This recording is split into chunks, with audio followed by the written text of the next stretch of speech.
مرکزی خیال ہے سبق نمبر 5 کا، کلیم اور مرزا ظاہردار بیگ۔ مولوی نذیر احمد نے معاشرتی اصلاح کے لیے ناول لکھے ہیں۔ توبۃ النصوح بھی ایک اصلاحی ناول ہے۔ اس کا مرکزی خیال یہ ہے کہ جو بچے اپنے والدین سے ناراض ہو کر گھر سے نکل جاتے ہیں انہیں بدنامی اور رسوائی کے سوا اور کچھ نہیں ملتا۔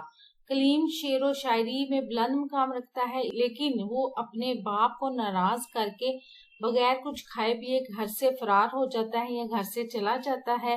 لیکن اس کا جو قریبی دوست ہوتا ہے مرزا ظاہردار بیگ، وہ بھی اس کی کوئی مدد نہیں کرتا اور کلیم بھوکا رہ کر مسجد میں رات بسر کرتا ہے۔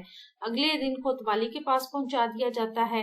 اس ناول سے ہمیں پتہ چلتا ہے کہ باپ کی ناراضگی اللہ کی ناراضگی ہے۔ ویڈیو کیسی لگی؟ چینل ضرور سبسکرائب کریں، ویڈیوز کو لائک اور شیئر کیجیے، کمنٹ کر کے بتائیں مزید کون سے ویڈیوز دیکھنا چاہتے ہیں۔ اپنا اور اپنے پیاروں کا رکھیے ڈھیر سارا خیال۔ اللہ حافظ۔